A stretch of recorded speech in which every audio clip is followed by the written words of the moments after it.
Hello and welcome back to new video of CA Foundation Business Economics series where we are discussing economic concepts practically. So today we are on chapter 2, that is theory of demand and supply, in which we will be discussing unit 1, that is law of demand and elasticity of demand. So without wasting much time, let's get back to video. So introduction.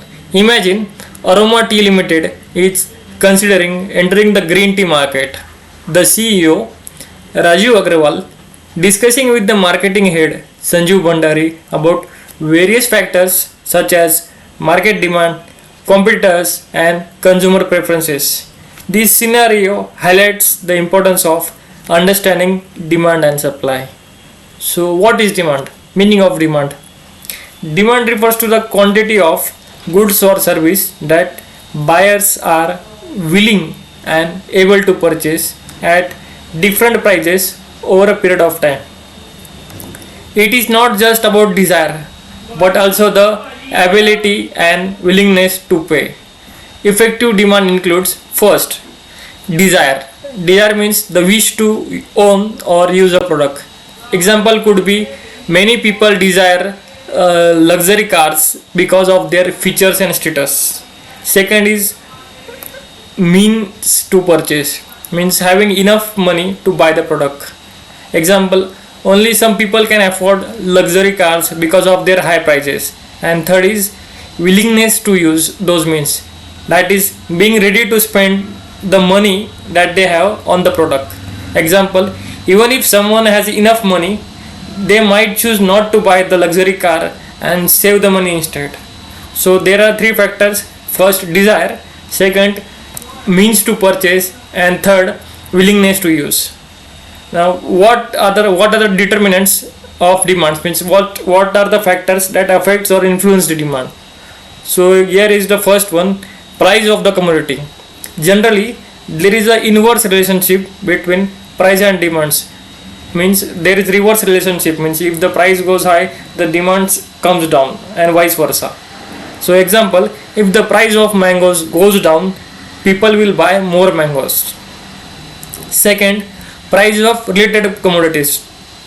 Related means there are two types that commodities. There are one is inverse relation and one is the similar price movement. First, complementary goods, goods that are used together. Example, car and petrol. A decrease in the price of one increases the demand of the others. Example, if the price of smartphone decreases, the demand of mobile data plan may increase. So there is an inverse relationship. Second, substitute product means the alternate product, goods that can replace each other. The best example is tea and coffee. A increase in the price of one increases the demand for another, means people will switch from tea to coffee or from coffee to tea. Example, one more example, if the price of Pepsi increases, people might buy more Coca-Cola.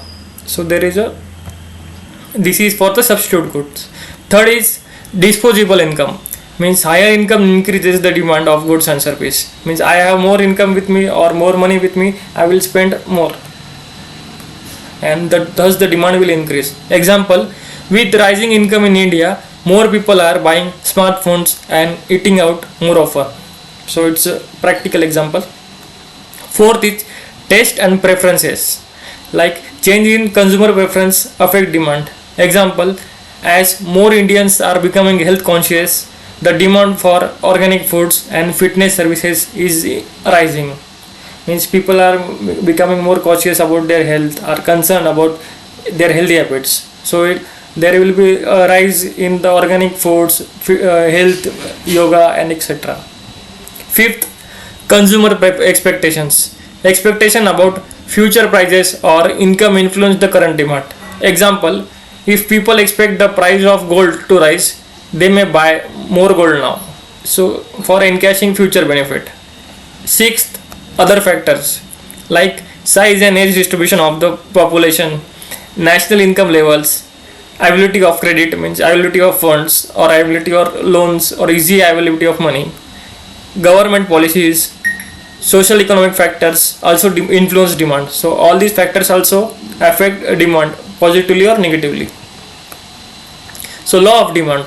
The law of demand states that ceteris paribus, that means all other things being equal, there is an inverse relationship between the price of the good and the quantity of demanded of the. This means that as the price rises, the quantity demanded falls and vice versa. A small example is given here. First, consider the demand for dosa at a local stand. If the price of the dosa decreased from 70 to 30, I just yes, it's right. If the price in decreases from 70 to 30, the quantity demanded might increase from 100 to 200 dosas per day. So I have created small diagram or small table. So if the price is 70, the demand of the dosas will be 100. As soon as we start reducing the price from 70 to 60, 60 to 50, our demand will rise from 100 to 120 to 140 and till 200. So this is the based on the price fall, the demand will be increased. So based on the above data, I created a small diagram which will help you to understand the concept better. So see, when our price was 70, we were getting orders for 100 dosas. So as soon as we started reducing the prices, the demand rises from 100 to 120, 140 till 200, as I narrated earlier. Here is the demand curve, a graphical representation of the demand schedule, typically downwards movement from left to right.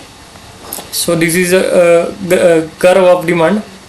So this is price on the one side and quantity on the other. So just we have created a similar chart here. But you might say that the law of demand doesn't hold good in many cases. So here are some exceptions to it. First, given goods. Goods for which demand increases as the price increases due to income effect outweighing the substitution effect. So example, in some cases, if the price of staple foods like rice increases, poor consumer might buy more because they can't afford more expensive substitutes. So it's one of the exception. Second is Veblen goods. Goods for which higher prices make them more desirable because they signal higher status. A classic example could be luxury brands like Rolex watches or Louis Vuitton bags might see increased demand as their price increases due to their status symbol appeal. Third, necessities. Essential goods where demand remains constant regardless of their prices, means the things we will need in the day-to-day lives are not much affected by this price change. Example could be life-saving medicine have an inelastic demand, or salt, as people will buy them regardless of price. So for example, you are buying salt, you need only 10 kgs.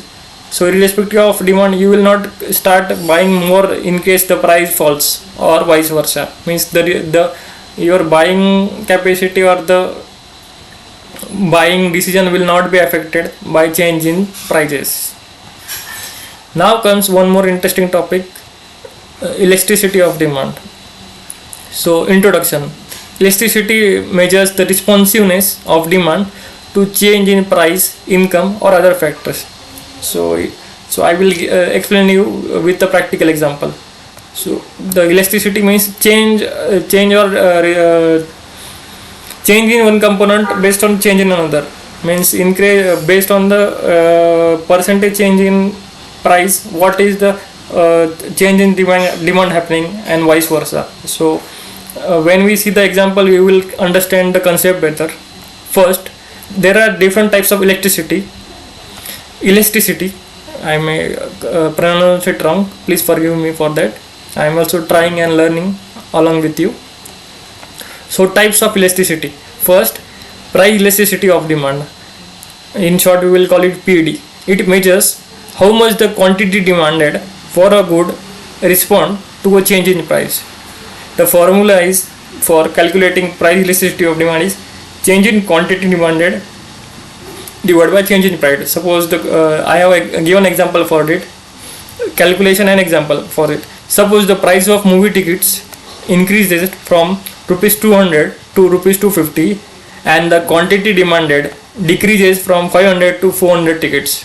So we will calculate price elasticity of demand. For that, we will need to calculate these two components. First is percentage change in quantity demanded divided by percentage change in price. So first is percentage change in price. So we will be taking for the new price. The current price is, or the new price is 250 less the old price, that is 200, and we will divide it by the old price, and we will multiply it by 100 to get the percent, to get the answer in percentage. So it is 25%.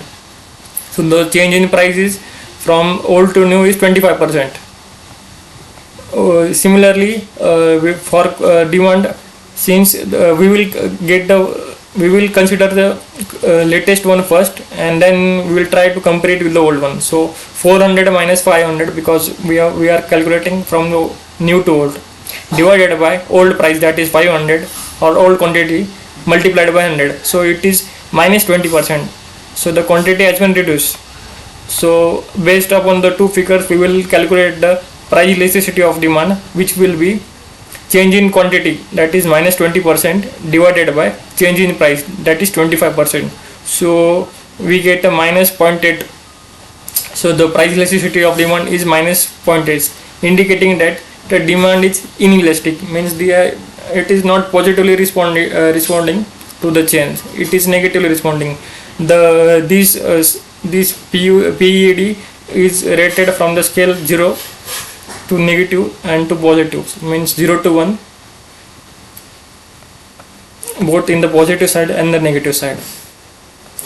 Second comes income elasticity of demand. So it measures how much the quantity demanded of a good respond to a change in consumer income. Example, demand for ACs is likely to rise as people income increases. So it is calculated in a similar way. I haven't included the example. In case you need an example, please comment me. I will try to make a video on it. Third is cross elasticity of demand. Cross means yes, you can see with the example, measures how much the quantity demanded of one good respond to a change in the price of another goods. Example, if the price of the tea increase, the demand for coffee may increase, showing positive cross elasticity. So due to time constraint, I haven't included the both examples, but if you demand for it, I will try to make a video. Then comes determinant of elasticity. So what are the factors that determine elasticity? First, availability of substitute. More substitute make demand more elastic. Second, necessity or versus luxury. Necessity tends to have inelastic demands, means they will not respond much more due to change based on change in price, while luxuries have elastic demand. So while luxury goods may positively respond to the change in price, demand for luxury goods may respond positively based on the change in price. Third, proportion of income. Goods that take up a large portion of income tends to have more elastic demand. And fourth, time period. Demand is usually more elastic in the long run as consumers can adjust their behavior. Just like we have exceptions to demand, we have exceptions to the elasticity of demand. So first exception is addictive goods. Goods that have inelastic demand due to addiction. You can consider alcohol or cigarettes that have inelastic demand, as addicted smoker will continue to buy them despite prices increase. So they will not buy more or less. If suppose a person who have the habit of consuming cigarettes 2 or per day or something, he consumes 1 packet a week, he will not try and buy more in case there is a price fall or a price rise. So he will keep on buying as much as is required on a weekly basis. So this is one of the exception. Second comes durable goods. Goods that do not need a frequent replacement may have more elastic demand in the short term. Example, the demand for cars can be elastic in the short term as people may delay buying new one if the price rises. Third comes goods with no substitute. Unique goods with no close substitute tends to have inelastic demand. Example, unique painting or rare collectibles have inelastic demand as there are no close alternatives. You could be having a unique painting or anything collectibles like old and some coins or something that are inelastic since they don't have any competition or substitute. You will find the demand being inelastic. So application of demand and supply theory. Understanding demand and supply helps businesses and policymakers make informed decisions. For instance, during a pandemic, the demand for healthcare service and hygiene product rises, affecting price and availability. Similarly, understanding the consumer behavior or and market trends help companies like Aroma Tea Limited, just like we had in our example, decided decide whether to diversify into new products like green tea. So just like previous video, we have MG extras where we will be trying to quote an example or something which will help you to understand the concept more practically. So our MG extras for today is visit a local market or observe online products where goods are sold. Choose a product, could be anything. Fresh produce means vegetables, fruits, or clothing, or electronic items, and observe how price changes based on factors such as time of day, seasonality, or competitor pricing. Means for produce like vegetables or fruits, see what was the price in the morning and what is the price in the evening. For seasonality, you could say based on the season how the product is demands are changing and the price is affecting it. Or in case of electronics goods, if a new product is launched by a competitor, how the prices are changing for the current product. Analyze how these price strategies align with demand and supply principles. So supply principles we will be covering in the next video. Consider factors like consumer preferences, availability of substitutes, and sellers' response to change in demand. So conclusion for this video: a solid grasp of demand and supply theory is essential for making informed business decisions.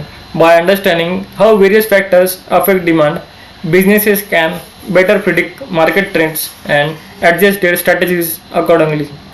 This knowledge also helps consumer to make better purchasing decision, contributing to a more efficient market system. So that's it from the video. Thank you. Stay connected for much such video. Till then, keep learning, keep growing, and keep rocking. Bye bye.